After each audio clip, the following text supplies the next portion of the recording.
2025 সাল বিশ্ব রাজনীতি, অর্থনীতি ও প্রাকৃতিক দুর্যোগে এক অস্থির বছর হিসেবে ইতিহাসে জায়গা করে নিয়েছে। বছরের শুরুতেই 21শে জানুয়ারি ডোনাল্ড ট্রাম্প যুক্তরাষ্ট্রের প্রেসিডেন্ট হিসেবে দ্বিতীয় মেয়াদে দায়িত্ব নেন। তার আগের দিন ওয়াশিংটনে আয়োজিত কমান্ডার ইন চিফ বল অনুষ্ঠানে তলোয়ার হাতে ট্রাম্প, পাশে ফার্স্ট লেডি মেলানিয়া উপস্থিত ছিলেন। এর আগে 6 জানুয়ারি কানাডার প্রধানমন্ত্রী জাস্টিন ট্রুডো পদত্যাগের ঘোষণা দেন। জানুয়ারির শেষের দিকে রোনাল্ড রিগান ওয়াশিংটন ন্যাশনাল বিমানবন্দরের কাছে মাঝ আকাশে যাত্রীবাহী বিমান ও সামরিক উড়োজাহাজে সংঘর্ষ ঘটে। এতে 40 জনের প্রাণহানি হয়। ফেব্রুয়ারিতে ট্রাম্প হোয়াইট হাউসে ইউক্রেনের প্রেসিডেন্ট ভলোদিমির জেলেনস্কির সঙ্গে বৈঠক করেন যুদ্ধ বন্ধের চেষ্টা হিসেবে। তবে দুপক্ষের বাকবিতণ্ডার কারণে বৈঠক ব্যর্থ হয়। মার্চে ট্রাম্পের অভিবাসন নীতি অনুসারে এল সালভাদরে 252 জনের বেশি ভেনেজুয়েলান অভিবাসীকে পাঠানো হয়, যারা বন্দী অবস্থায় নির্যাতনের শিকার হন।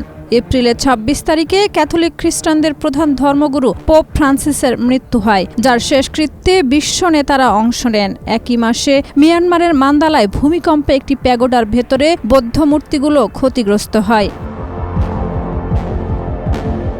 মে মাসে কাশ্মীরে পাকিস্তানের ভূখণ্ডে অপারেশন সিঁদুর নামে ভারতীয় বিমান হামলা চলে এবং 4 দিনের মধ্যস্থতায় দুই দেশ যুদ্ধবিরতিতে সম্মত হয়। জুনে ইতালির সিসিলিতে মাউন্ট অ্যাটনায় দশকের মধ্যে বড় আগ্নেয়ুৎপাত হয় এবং ইরান ইসরায়েলের মধ্যে গোলান মালভূমিতে পাল্টাপাল্টি ক্ষেপণাস্ত্র হামলার ঘটনা ঘটে। জুলাইতে টেক্সাসে ক্রিশ্চিয়ান ক্যাম্পে বন্যায় 27 জন নিখোঁজ হন। আগস্টে জার্মানির ফ্র্যাঙ্কফুর্টে স্টাজন মুনের পূর্ণিমা দেখা যায় এবং আলাস্কায় ট্রাম্প পুতিন বৈঠক অনুষ্ঠিত হয়, যেখানে ইউক্রেন যুদ্ধ বন্ধে কোনো সমঝোতা হয় না। সেপ্টেম্বর মাসে নেপালে জেনজি আন্দোলন শুরু হয়। সরকারের দুর্নীতি ও সোশ্যাল মিডিয়া বন্ধের প্রতিবাদে সরকারের পতন ঘটে। একই মাসে দ্বিতীয় বিশ্বযুদ্ধের জাপানের আনুষ্ঠানিক আত্মসমর্পণ দিবস উদযাপনে বেইজিংয়ে চীন, রাশিয়া ও উত্তর কোরিয়ার সামরিক কুচকাওয়াজ হয়।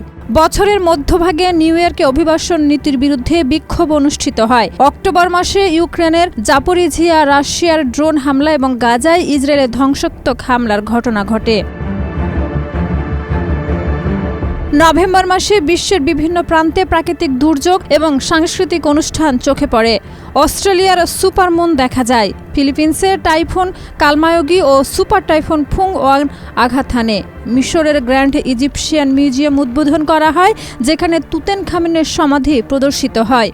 নভেম্বরের শেষের দিকে হংকংয়ে বহুতল ভবনে আগুন লেগে শতাধিক মানুষের মৃত্যু হয়। এই সমস্ত ঘটনা 2025 সালের বিশ্বকে অস্থির ও উত্তেজনাপূর্ণ করে তোলে, যেখানে রাজনৈতিক, অর্থনৈতিক এবং প্রাকৃতিক চ্যালেঞ্জ একসঙ্গে বিদ্যমান ছিল। শাহিদা রুবি, মাই টিভি।